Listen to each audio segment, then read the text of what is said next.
السلام علیکم ورحمۃ اللہ تعالی وبرکاتہ۔ نحمده ونصلي ونسلم على رسوله الكريم اما بعد فاعوذ باللہ من الشیطان الرجیم بسم اللہ الرحمن الرحیم۔ ان اللہ وملائکتہ یصلون علی النبی یا ایہا الذین آمنوا صلوا علیہ وسلموا تسلیما۔ اللہم صل علی سیدنا ومولانا محمد معدن الجود والکرم وآلہ الکرام وابنہ الکریم وبارک وسلم صلاۃ وسلاما علیک یا رسول اللہ صلی اللہ تعالی علیہ وسلم۔ تو قرأت میں لقمہ دینے کا بیان جاری و ساری ہے، اس کے کچھ مسائل پہلے بیان کیے گئے، مزید کچھ مسائل یہاں سے بیان کریں گے۔ سوال یہ ہے کہ قرأت بھولنے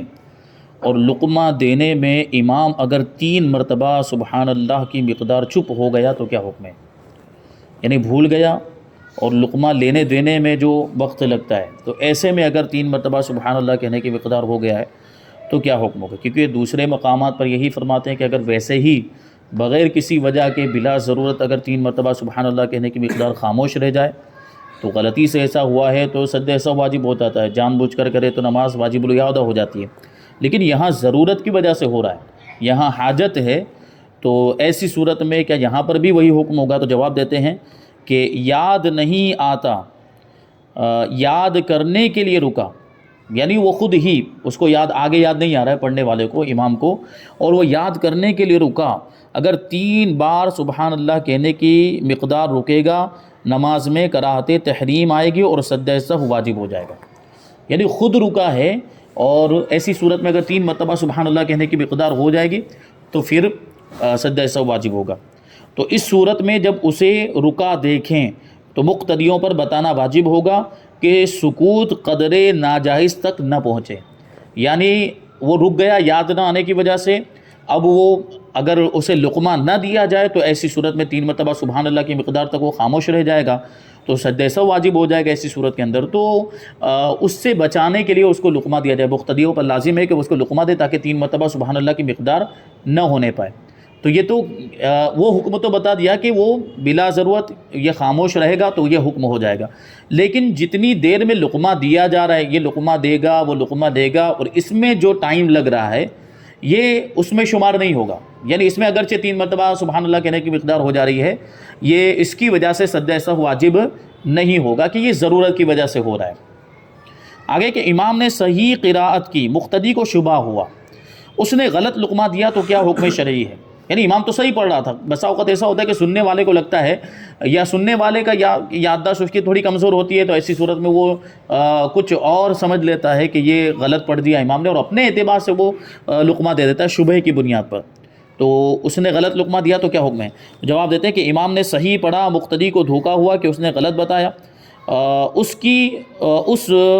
مقتدی کی نماز ہر طرح جاتی رہی کیونکہ اس نے غلط لقمہ دیا، اس کے لیے لقمہ دینا جائز ہی نہیں تھا، وہ شبہ اور شک کی بنیاد پر لقمہ نہیں دے سکتے، یقین ہو کہ ہاں یہ غلطی ہوئی ہے تبھی لقمہ دے سکتے ہیں۔ پھر اگر امام نے ایسا غلط لقمہ لے لیا تو امام اور دیگر مقتدیوں کی نماز بھی جاتی رہی۔ پھر اگر امام نے لقمہ لیا تو امام اور مقتدیوں کی بھی نماز جاتی رہے گی، لیکن اگر امام نے نہ لیا، یعنی اگرچہ مقتدی نے غلط لقمہ دیا تھا لیکن امام نے نہیں لیا تو امام کی صحیح ہے اور مقتدیوں کی بھی صحیح ہے، ہاں اس غلط لقمہ دینے والے کی نماز جاتی رہے گی۔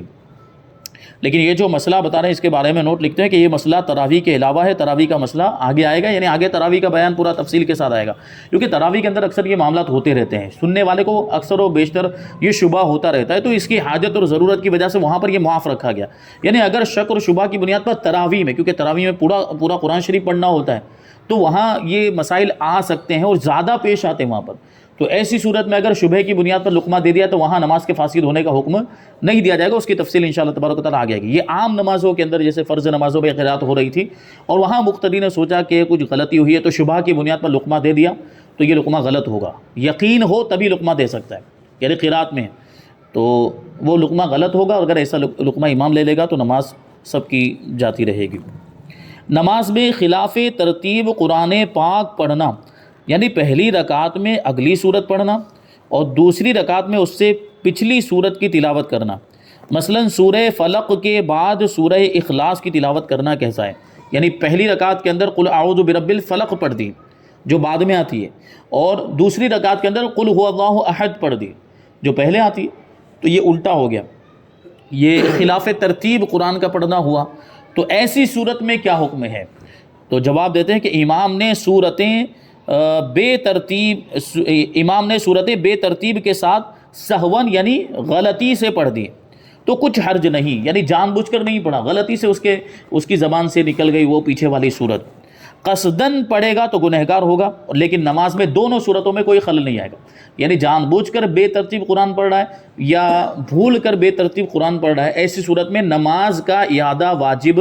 نہیں ہے۔ جان بوجھ کر اگر پڑھے گا تو گنہگار ہوگا ترتیب کے خلاف، اور یہ عمل مکروہ تحریمی ہے، لیکن چونکہ یہ چیز نماز کے واجبات اصلیہ میں سے نہیں ہے، یعنی وہ واجبات جو نماز کی حقیقت اور ماہیت میں داخل ہیں یہ ان میں سے نہیں ہیں، اس وجہ سے اگرچہ یہ مکروہ تحریمی ہے یہ عمل، لیکن نماز کے اعادے کا حکم نہیں ہوگا۔ آگے سوال ہے کہ کسی نے پچھلی سورت شروع کر دی، اسے یاد آ گیا تو وہ اسے چھوڑ کر اگلی والی سورت پڑھ سکتا ہے؟ یعنی مثال کے طور پر ابھی یہی جو مثال لے لیجئے کہ پہلی رکعت کے اندر اس نے قل اعوذ برب الفلق پڑھی تھی، اب دوسری رکعت کے اندر قل هو اللہ احد شروع کر دی، اور قل هو اللہ احد اتنا ہی پڑھا تھا کہ اس کو یاد آ گیا کہ میں نے تو پہلی رکعت میں قل اعوذ برب الفلق پڑھی تھی، مجھے قل اعوذ برب الناس پڑھنا چاہیے تھا، میں نے اس سے پہلے والی سورت پڑھ دی ہے، قل هو اللہ احد کو شروع کر دیا، تو یہ تو خلاف ترتیب ہو گیا۔ تو اب ایسی صورت میں کیا کریں؟ یعنی اسی کو پورا کرے یا اس کو چھوڑ کے آگے والی صورت پڑھے؟ تو اس کا جواب دیتے ہیں کہ ایسا کرنے کی شرعاً اجازت نہیں، یعنی جو صورت شروع کر دی اس کو چھوڑ کر بعد والی صورت پڑھنے کی اجازت نہیں ہے، جو شروع کر چکا ہے اسی کو پڑھے، یعنی قل هو اللہ احد کو شروع کر دیا تو اب اسی کو پڑھنا پڑے گا، چونکہ یہ غلطی سے ہوا ہے تو ایسی صورت میں گناہ بھی نہیں ہوگا، کیونکہ حکم یہاں پر یہ ہے کہ جو بھی صورت زبان سے اس کا ایک لفظ بھی نکل جائے تو پھر اس کا حق ہوتا ہے اس صورت کا کہ پھر اس کو مکمل کیا جائے، اب اس کو چھوڑ کر یعنی ادھورا چھوڑ کر ہم آگے نہیں بڑھ سکتے، دوسری صورت کو نہیں شروع کر سکتے، اگرچہ خلاف ترتیب ہو رہا ہے تو ایسی صورت میں اسی صورت کو پڑھیں گے۔ فتاوی رضویہ میں کہ زبان سے سہون یعنی غلطی سے جس صورت کا ایک کلمہ نکل گیا اسی کا پڑھنا لازم ہو گیا، مقدم ہو خواہ مکرر ہو، یعنی وہ چاہے وہ پہلے والی صورت ہو جو پہلی رکعت میں پڑھ چکے ہیں اس صورت سے پہلے والی صورت ہو، یا پھر وہی صورت دوبارہ زبان پہ آ گئی جو پہلی رکعت میں پڑھی تھی، جیسے قل اعوذ برب الفلق پہلی رکعت میں پڑھی تھی، اب وہی صورت دوسری رکعت پہ بھی زبان پہ آ گئی تو اسی کو مکمل کریں۔ ایک سوال ہے کہ امام نے پہلی رکعت میں اگلی صورت پڑھی، دوسری رکعت میں اس سے پچھلی صورت کی تلاوت شروع کر دی، مثلا سورہ فلق کے بعد سورہ اخلاص کی تلاوت شروع کر دی، اس میں کیا مقتدی امام کو لقمہ دے سکتا ہے؟ یعنی یہ ہو گیا الٹا قرآن شریف ہو گیا، پہلی رکعت میں قل اعوذ برب الفلق پڑھ دی اور دوسری رکعت میں سورہ اخلاص پڑھنا شروع کر دی، تو کیا آپ وہاں پہ لقمہ دے سکتے ہیں؟ یعنی یہ بتانے کے لیے کہ تم نے الٹا قرآن پڑھ دیا، خلاف ترتیب پڑھا ہے، تم کو آگے والی صورت پڑھنی چاہیے تھی، تو یہاں لقمہ دے سکتے ہیں؟ تو جواب ہے کہ خلاف ترتیب پڑھنے کے بعد اگر کسی نے لقمہ دیا تو اس کا لقمہ دینا اور امام کا اسے قبول کرنا جائز نہیں، کہ امام کو اوپر والی صورت شروع کرنے کے بعد اسی کو پورا کرنے کا حکم ہے، اسے چھوڑ کر بعد والی صورت پڑھنے کی اجازت ہی نہیں ہے، یعنی اس کو امام ہی کو حکم ہے کہ وہ چھوڑ ہی نہیں سکتا، یعنی سورہ اخلاص اس نے شروع کر دی تو سورہ اخلاص کو چھوڑ ہی نہیں سکتا، تو پھر لقمہ دینے کا کوئی مطلب ہی نہیں۔ اور لقمہ یہاں پر کیوں دے گا آدمی؟ لقمہ اسی لیے دے گا نا کہ وہ اس کو چھوڑ کر دوسری صورت پڑھے آگے والی، جبکہ امام کے لیے خود جائز نہیں ہے کہ وہ آگے والی صورت پڑھے، تو لقمہ دینا بھی جائز نہیں ہوا، یعنی یہ لقمہ غلط ہوگا، اور اگر ایسا لقمہ امام لے لے گا تو نماز فاسد ہو جائے گی۔ ایسی صورت میں لقمہ دینے والے کی نماز بیجا لقمہ دینے کی وجہ سے فاسد ہو گئی، اور اگر امام نے ایسا لقمہ لے لیا تو امام کی اور اس کے ساتھ سب کی نماز خراب ہو گئی، یعنی سب کی نماز فاسد ہو جائے گی، کیونکہ یہ لقمہ کا محل نہیں ہے، یہاں لقمہ دینے کی ضرورت ہی نہیں۔ اور اوپر بھی بتا چکے ہیں کہ خلاف ترتیب قرآن پڑھنے کی وجہ سے نماز میں کوئی خلل نہیں آتا، اگرچہ جان بوجھ کر پڑھے، جان بوجھ کر پڑھنے کی وجہ سے گنہگار ہوگا، لیکن نماز واجب الاعادہ نہیں ہوتی، نہ ہی سجدہ سہو واجب ہوتا ہے، تو وہاں لقمہ دینا یہ بیجا ہوگا، بے فائدہ ہوگا، یعنی لقمہ دینے کی وہاں پہ کوئی حاجت ہی نہیں ہے، کیونکہ نہ سجدہ سہو واجب ہو رہا ہے، نہ نماز کا کوئی واجب اصلی ترک ہو رہا ہے، کیونکہ لقمہ تو وہیں پر دیا جاتا ہے نا کہ جہاں سجدہ سہو واجب ہو رہا ہو، یا نماز کا کوئی واجب اصلی ترک ہو رہا ہو، یا نماز فاسد ہو جا رہی ہو، یا قرات کی کوئی غلطی ہو، یہ ان میں سے نہیں ہے۔ قرات کی غلطی مطلب قرات کے پڑھنے میں، یہ قرات کی غلطی ہے لیکن وہ ترتیب کی غلطی ہے، تو یہ ترتیب کا جو واجب ہے یہ قرات کے واجبات میں سے، نماز کے واجبات اصلیہ میں سے نہیں ہے، اس کی وجہ سے نماز واجب الاعادہ نہیں ہوگی، اور یہاں پہ لقمہ دینا بھی درست نہیں۔ اب رکوع میں لقمہ دینے کا بیان یہاں سے شروع ہو رہا ہے کہ رکوع میں لقمہ کب دیا جائے گا اور کب لقمہ دینا بے محل مانا جائے گا، کہاں لقمہ دینے کی اجازت نہیں ہے، اس کی صورتیں اور اس کے مسائل اور احکام بیان کریں گے۔ سوال یہ ہے کہ رمضان میں وطر جماعت سے ہو رہے تھے، امام وطروں کی تیسری رکعت میں تکبیر کہتے ہوئے رکوع میں چلا گیا، کیا مطلب ہوا؟ دعائے قنوت کو چھوڑ کر، تیسری رکعت میں دعائے قنوت کے تکبیر کہی جاتی ہے، ہاتھ اٹھائے جاتے ہیں، اس نے وہ چھوڑ کر تکبیر بھی چھوڑ دی اور دعائے قنوت کو بھی چھوڑ دیا، اب چلا گیا کہاں؟ رکوع میں۔ تو کسی نے لقمہ دیا تو امام اس کا لقمہ لے کر کھڑا ہو گیا، دعائے قنوت پڑھی، پھر آخر میں سجدہ سہو کیا، تو کیا نماز ہو گئی؟ تو اس کا جواب یہ سننے کے لائق ہے، بہت اہم مسئلہ ہے۔ تو فرماتے ہیں کہ جو شخص قنوت بھول کر رکوع میں چلا جائے اسے جائز نہیں کہ پھر قنوت کی طرف پلٹے، یعنی اس کے لیے جائز ہی نہیں تھا، کیونکہ یہ رکوع فرض ہے اور دعائے قنوت واجب ہے۔ اب یہاں سے اگر لوٹے گا تو یہ فرض سے واجب کی طرف لوٹنا ہوگا، اور فرض سے واجب کی طرف لوٹنا جائز ہی نہیں ہے۔ فرض سے فرض کی طرف لوٹ سکتے ہیں لیکن فرض سے واجب کی طرف نہیں لوٹ سکتے۔ رکوع سے واپس اگر وہ دعائے قنوت کی طرف آئے گا تو یہ فرض سے واجب کی طرف لوٹنا یہ جائز نہیں ہے، تو اس کے لیے پلٹنا ہی جائز نہیں تھا۔ تو جن مقتدیوں نے اسے اس عود ناجائز یعنی ناجائز لوٹنے کی طرف بلانے کے لیے تکبیر کہی، ان کی نماز فاسد ہو گئی، کیونکہ ان کا لقمہ غلط ہو گیا۔ یہ ناجائز لوٹنا جو تھا وہ ناجائز تھا، اب اسی لوٹنے کے لیے لقمہ دے رہے ہیں کہ تم لوٹ جاؤ، تم رکوع سے واپس آ جاؤ، یا اللہ اکبر یا سبحان اللہ کہہ کر جو بھی لقمہ دے رہے ہیں ان کا مقصد کیا ہے کہ وہ اسے رکوع سے قنوت کی طرف بلا رہے ہیں، یعنی اسے فرض سے واجب کی طرف بلا رہے ہیں، اور یہ جو بلانا ہے یہ ناجائز، یہ لوٹنا ہی ناجائز ہے۔ تو وہ لقمہ جو تھا ان کا ناجائز ہوا، غلط لقمہ ہو گیا، تو ان سب کی نماز گئی لقمہ دینے والوں کی۔ اب کہ وہ ان مقتدیوں کے بتانے سے پلٹا اور یہ نماز سے خارج تھے تو خود اس کی بھی نماز جاتی رہی اور اس کے سبب سب کی گئی، یعنی ایسا لقمہ لے کر جب وہ لوٹے گا تو پھر امام کی بھی گئی اور سب لوگوں کی نماز چلی جائے گی۔ تو ایسی صورت میں ایک تو پہلی بات تو امام اگر رکوع میں چلا گیا تو اس کو لقمہ دینا جائز نہیں ہے۔ وطر کی نماز کی بات چل رہی ہے، وطر کی نماز میں دعائے قنوت کو بھول کر گیا کہ رکوع میں چلا گیا ہے، تب یہ احکام ہے۔ تو ایسی صورت میں وہ لوٹے گا نہیں اور نماز مکمل کر کے آخر میں سجدہ سہو کر لے تو نماز ہو جائے گی۔ لیکن اگر لقمہ دیا اور لقمہ دینے کی وجہ سے وہ لوٹا ہے تو ایسی صورت میں سب کی نماز فاسد ہو جائے گی، لوٹنا جائز نہیں تھا۔ تو اب ایک سوال آ سکتا ہے کہ اسی کو آگے بیان کر رہے ہیں کہ امام فرضوں کی پہلی رکعت میں سورہ فاتحہ کے بعد کوئی سورت یا 3 چھوٹی آیات پڑھے بغیر رکوع میں چلا گیا تو کیا مقتدی اس کو لقمہ دے سکتا ہے، اور کیا امام اس کا لقمہ لے کر واپس آ سکتا ہے؟ یعنی یہاں پر بھی اسی طرح کی صورت ہے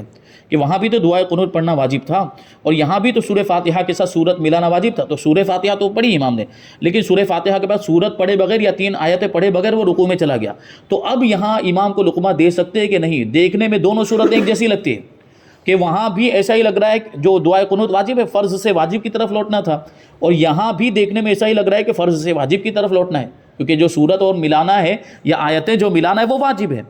تو یہاں لقمہ دے سکتے ہیں کہ نہیں، وہی سوال ہے۔ تو جواب دیتے ہیں کہ اس مسئلے کو سمجھنے کے لیے چند باتیں ذہن نشین کر لیں۔ پہلی بات یہ کہ فرضوں کی پہلی 2 رکعتوں میں سورہ فاتحہ کے بعد 3 چھوٹی آیتیں یا ایک بڑی آیت یا ایک چھوٹی سورت ملانا واجب ہے، یہ تو ہم جانتے ہی ہیں،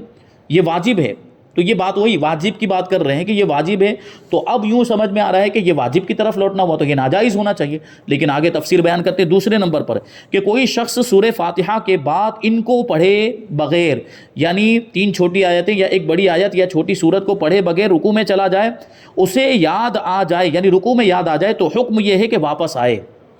حکم کیا ہے اس کے لیے کہ وہ واپس آئے اور مقدار واجب پڑھ کے پھر دوبارہ رکوع کرے، کہ پہلا رکوع لوٹنے سے باطل ہو جائے گا۔ یعنی کیا کہیں گے؟ امام کو رکوع میں یاد آ گیا تو امام واپس آئے گا خود ہی، اور امام جو ہے کہ لوٹ کر پھر جو واجب جو رہ گیا تھا جتنی مقدار جو سورت یا آیتیں پڑھنا وہ پڑھے، پھر دوبارہ رکوع کرے۔ اب سوال یہ ہو سکتا ہے نا کہ ایک بار تو پہلے رکوع کر چکا ہے تو اب یہ دوبارہ رکوع کرنا پڑے گا، تو ہاں، کیونکہ لوٹنے کی وجہ سے پہلا والا جو رکوع تھا وہ باطل ہو گیا، وہ شمار میں نہیں آئے گا، تو اب جو نماز کا رکوع رہ گیا ہے تو وہ تو کرنا ہی پڑے گا، پہلا رکوع تو باطل ہو چکا ہے، تو وہ پھر رکوع کرے گا اور آخر میں سجدہ سہو کر لے۔ یعنی یہ جو آنے جانے میں جو وقت جا رہا ہے نا، تو یہ اس کی وجہ سے اب اس کو آخر میں سجدہ سہو کرنا پڑے گا۔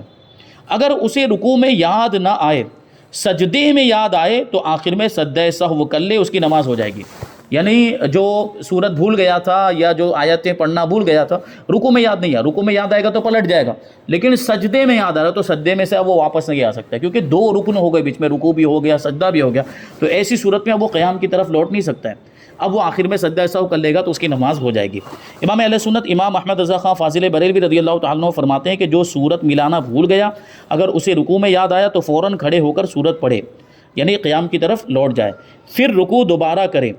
پھر نماز تمام کر کے سجدہ سہو کر لے، اور اگر رکوع کے بعد سجدے میں اس کو یاد آیا تو صرف آخر میں سجدہ سہو کر لے، نماز ہو جائے گی اور پھیرنی نہ ہوگی، یعنی سجدہ سہو کر لینے سے نماز ہو جائے گی اور اس کا اعادہ بھی واجب نہیں ہوگا۔ اب وہ جو سوال جو تھا کہ یہاں پر جو بظاہر یہاں پر بھی تو ایسا لگ رہا ہے کہ فرض سے واجب کی طرف لوٹنا ہوا، جیسا کہ آپ نے قنوت کے بارے میں کہا، تو اس کا جواب دیتے ہیں کہ یہ لوٹنا فرض سے واجب کی طرف نہیں ہے، بلکہ فرض سے فرض کی طرف ہی لوٹنا ہے۔ جو اوپر جو وجہ بتائی جا رہی تھی کہ فرض سے واجب کی طرف لوٹنا یہ جائز نہیں تھا، تو یہاں پر بھی ایسا، لیکن کہتے ہیں یہاں پر ایسا نہیں ہے، بلکہ یہ فرض سے فرض کی طرف ہی لوٹنا ہے۔ کیوں؟ کیونکہ بتاتے ہیں کیونکہ قراءت کا وہ حصہ اگرچہ واجب ہے، یعنی سورت ملانا یا 3 آیتیں ملانا یا ایک بڑی آیت ملانا اگرچہ یہ واجب ہے، مگر قراءت من حیث القراءت فرض ہے، یعنی قراءت ہونے کی حیثیت سے فرض ہے۔ یعنی قراءت کے جتنے بھی حصے ہیں اس میں، چاہے سورہ فاتحہ اور اس کے ساتھ جو بھی سورت ملائی جائے، یہ 3 آیت پڑھی جائے یا اس سے زیادہ آیتیں پڑھ لی جائے، یہ سب مل کر ان کا جو مجموعہ ہوگا وہ فرض بنے گا۔ جو نماز کے بارے میں جو فرائض نہیں بتائے جاتے ہیں، جو فرائض بتائے جاتے ہیں کہ قیام، تکبیر تحریمہ، قیام اور قراءت، تو قراءت مطلق فرمایا گیا کا مطلب کیا ہے کہ جو بھی قرآن نماز میں پڑھا جائے گا وہ قراءت میں شمار ہوگا، اور قراءت فرض ہے، تو قراءت ہونے کی حیثیت سے فرض ہے۔ تو یہ اگرچہ اس کے اجزاء کے اعتبار سے کچھ واجب ہے تو کچھ سنت ہے، قراءت کے اجزاء اور حصوں کے اعتبار سے دیکھیں تو سورہ فاتحہ پڑھنا واجب، اس کے ساتھ سورت ملانا واجب، اس کے بعد کچھ سنت ہے، کچھ مستحب ہے، یہ قراءت ہو سکتی ہے ایسے، یہ اس کے اجزاء اور اس کے حصوں کے اعتبار سے یہ الگ الگ حکم ہوگا۔ لیکن پورے کو، مجموعے کو اگر دیکھیں ہم، پورے کو ملا کر اگر دیکھیں، جتنا بھی قرآن مجید تلاوت کیا جائے گا نماز کے اندر وہ قراءت بن جائے گا، اور قراءت ہونے کی حیثیت سے فرض ہے۔ تو اب یہ جب فرض ہے تو یہ فرض سے واجب کی طرف لوٹنا نہیں ہوا، بلکہ فرض سے فرض کی طرف ہی لوٹنا ہوا۔ وہی کہہ رہے ہیں کہ قراءت ہونے کی حیثیت سے فرض ہے اور وہ قراءت کی طرف لوٹ رہا ہے، یعنی فرض کی طرف لوٹ رہا ہے۔ رد المحتار یعنی فتاوی شامی میں ہے، کیونکہ جب وہ قراءت کے لیے رکوع سے قیام کی طرف لوٹا تو فرض قراءت واقع ہوئی۔ یہ اس کے منافی نہیں کہ اس میں تو ایک آیت فرض ہے اور اس سے زیادہ واجب اور سنت ہے، کیونکہ اس کا مطلب یہ ہے کہ فرض کا اقل ایک آیت ہے، یعنی فرض کی مقدار کم سے کم جو مقدار ہے وہ ایک آیت ہے۔ قراءت کا فرض ایک آیت سے ادا ہو جاتا ہے، جو اوپر بتایا گیا تھا کہ جو فرض قراءت ہے وہ ایک آیت سے بھی ادا ہو جاتا ہے، اس کے بعد واجب اور سنت کا درجہ آتا ہے۔ یہاں تک کہ اگر پورا قرآن بھی پڑھا تو سب کا سب فرض ہی واقع ہوگا، یعنی مان لیجیے کہ ایک ہی رکعت کے اندر اگر پورا قرآن شریف پڑھ دیا، یہ ہو سکتا ہے، ممکن ہے، تو کسی نے ایک ہی رکعت کے اندر 15 پارے پڑھ دیے کسی نے، تو اس کا مطلب یہ نہیں کہ اتنا ہی حصہ، ایک ہی حصہ جو ہے کہ ایک آیت کے مطابق جو تھا، جتنی ایک آیت کی مقدار میں جتنا تھا وہ تو فرض ہوا اور باقی کا واجب و سنت ہو گیا نا۔ یہ مجموعے کے اعتبار سے دیکھیں تو یہ مجموعہ پورا جو ہے قراءت ہی بنتا ہے اور وہ فرض ہے۔ ان امور کو ذہن نشین کرنے کے بعد صورت مسئلہ بالکل واضح ہے کہ جب امام مقدار واجب کو چھوڑ کر رکوع میں چلا گیا تو سجدہ سہو واجب ہو گیا۔ یہ بات ذہن میں رکھنے کی ہے، یعنی اب سوال یہ پیدا ہو سکتا ہے نا کہ یہاں لقمہ دینا جائز ہے کہ نہیں۔ یہاں امام کو خود یاد آ جائے، وہ تو بتا دیا کہ امام کو رکوع میں خود یاد آ جائے تو وہ لوٹے گا،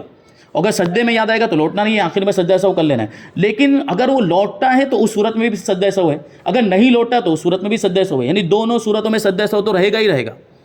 اگر وہ رکوع میں چلا گیا اور یاد ہی نہیں آیا، نماز مکمل کر لی، آخر میں یاد آیا،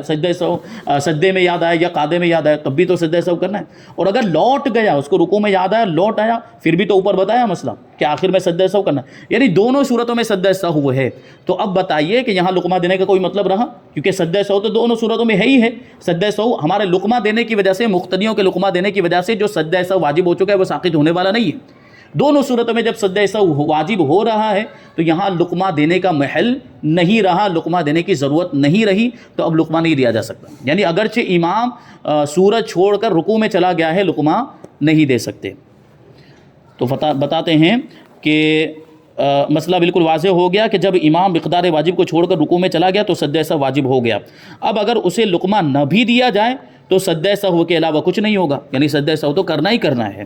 لہٰذا مقتدی کو لقمہ دینے کی اجازت نہیں، دے گا تو اس کی نماز ٹوٹ جائے گی، اور اگر امام اس کا لقمہ لے گا تو امام کی بھی نماز ٹوٹ جائے گی، اور جب امام کی نماز ٹوٹ جائے گی تو جتنے بھی مقتدی ہیں سب کی نماز ٹوٹ جائے گی۔ یہ مسئلہ بہت اہم ہے، اس کو ذہن میں رکھنا ہے، یعنی دعائے قنوت والا مسئلہ تو وہاں تو جو ہے کہ لوٹ ہی نہیں سکتا ہے، وہاں تو لقمہ دینا ہی نہیں ہے، لیکن یہ والا مسئلہ کہ سورج چھوڑ کر چلا گیا ہے رکوع میں تو یہاں بھی لقمہ نہیں دے سکتے، اگر اس کو خود یاد آ جاتا ہے تو وہ لوٹ سکتا ہے، کیونکہ یہ فرض سے فرض کی طرف لوٹنا ہوگا، لیکن لقمہ یہاں بھی نہیں رہ سکتے۔ اگر لقمہ یہاں دیا تو وہ لقمہ بھی بلا ضرورت ہوگا، لقمہ دینے والے کی نماز ٹوٹ جائے گی۔ اگر ایسا لقمہ امام نے لے لیا، یعنی لقمہ لے کر اگر لوٹا ہے،